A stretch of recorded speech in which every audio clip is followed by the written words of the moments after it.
Hello music fans, you're watching Death by Unicorn, and this is the last video in my series of top 10 albums of every year in the 1980s. Today I'm talking about 1989, and of course I focus on metal, rock, and prog as my genres on this channel, so all the albums are going to kind of fall into that kind of style.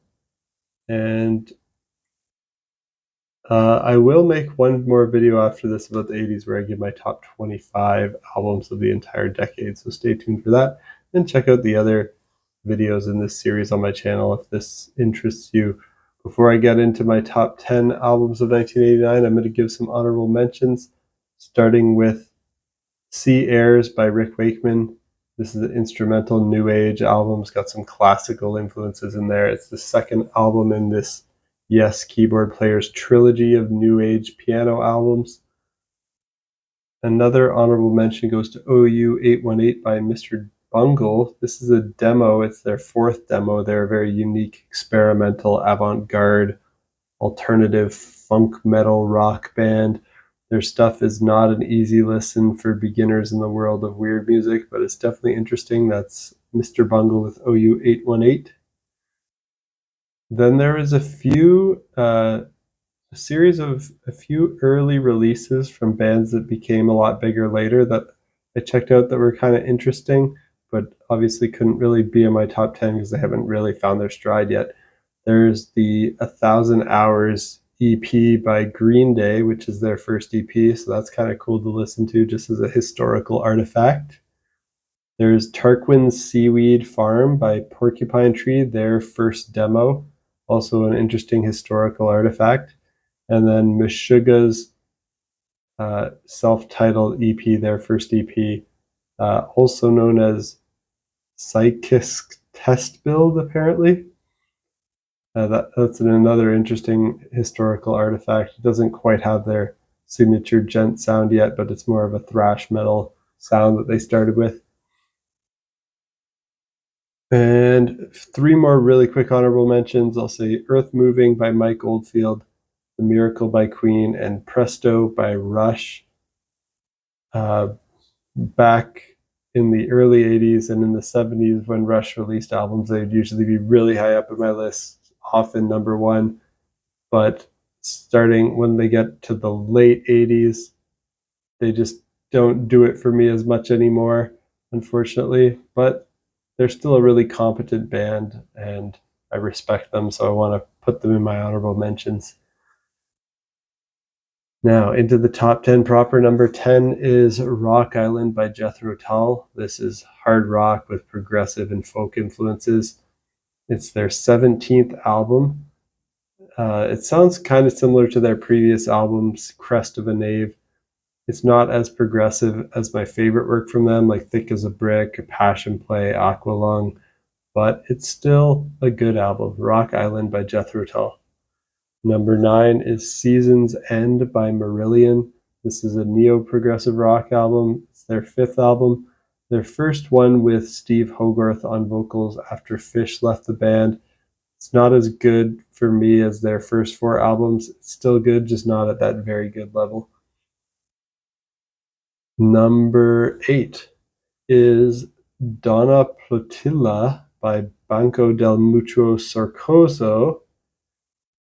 This is progressive rock, and it's actually a compilation album of unreleased early material from this great Italian progressive rock band. I usually don't include compilation albums, but this one's kind of unique in that it's not like a compilation of, it's not like a greatest hits. It's a collection of early unreleased stuff, so they're unique songs that are only on this release. So that's why I count it. And they're just a great Italian progressive rock band, probably my favorite Italian prog rock band of all time at this point. But I do still have to dive deeper into that Italian prog rock scene. But Banco is great. This stuff was recorded in 1969. This could have been their debut album if it was released at the time, but I guess it was scrapped until 1989, 20 years later. Once they had already achieved some success, then they kind of went back to the vault and release this stuff commercially. It's not their best work, but it is cool to hear them play when they're young and hungry for success. So really good to hear. Number 7 is Mother's Milk by Red Hot Chili Peppers. This is funk rock with metal, alternative punk, and hip hop influences. Their 4th album. Their first to feature guitarist John Frusciante, drummer Chad Smith. Um, so I think adding those two members really upped their game. While Flea was already a great bassist and Anthony Kiedis was great on vocals, I just feel the addition of those two new members has really brought this band from being just an average funk rock band with some metal, alternative punk, and hip hop in there to actually being a good band worth listening to. Not to say that there's no good stuff on any of their earlier albums, but I just don't find them as exciting or memorable, and they're lacking in great melodies and songwriting. They're missing that iconic guitar and drum sound that John Frusciante and Chad Smith bring to the band on this album. Number 6 is Headless Cross by Black Sabbath. This is a heavy metal album, their 14th album, their second to feature singer Tony Martin, their first to feature drummer Cozy Powell, and their only album with bassist Lawrence Cottle. Features a guest guitar solo from Brian May of Queen on When Death Calls. Tony's a great singer here. He reminds me of Ronnie James Dio and a bit of Russell Allen from Symphony X. This is a good album, but I do still much prefer the first 6 Black Sabbath albums that have Ozzy on vocals, even though Tony is definitely a better singer than Ozzy. It's just all about the vibe and the riffs of Tony Iommi with Black Sabbath, and I like his vibe and riffs best on the first 6 albums. Number 5 is Flowers in the Dirt by Paul McCartney.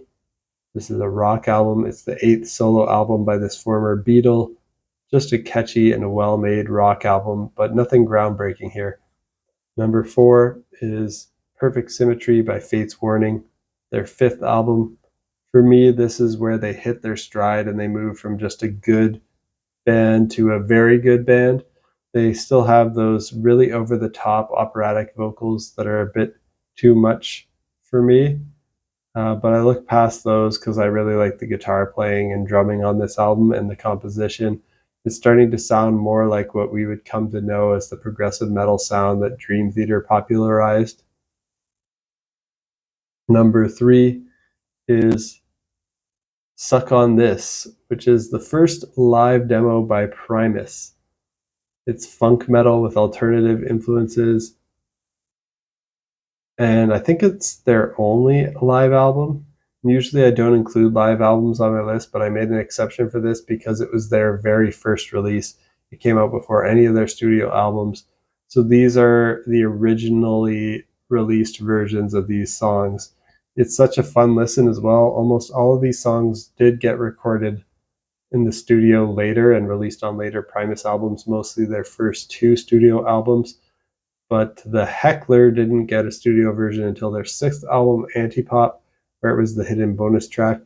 And then there's one track on here, Jalike, I think is how they're pronouncing it, that was never put out on a studio album.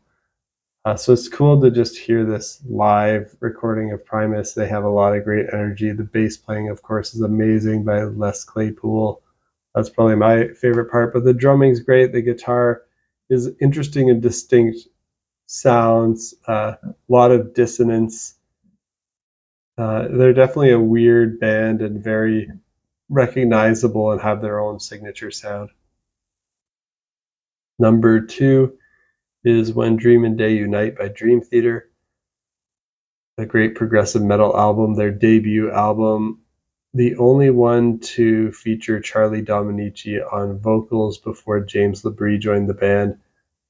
And while it is probably my least favorite Dream Theater album, it's still a Dream Theater album, and everything they've done is just great. And number 1 of 1989 for me is Nothing Face by Voivod. This is progressive thrash metal, their 5th album, probably my favorite album of theirs. I don't think I've heard every album by them yet, though, so I still have to finish listening to their discography before I could say for sure it's my favorite album. It is a great album from start to finish. It's the most progressive album they made at this point in time in their career. Strangely enough, they have a Pink Floyd cover on this album, Astronomy Domine, and it's their most played song on Spotify. It's a great cover, but all the original tracks on this album are also great too. So check out Nothing Face by Voivod. And that's it for my top 10 albums of 1989. Hope you found something on here to enjoy. What are your favorite albums of 1989? Let me know down below in the comments. Hit that like button and subscribe if you want to stay in the loop on future videos that I put out. And until next time, peace out.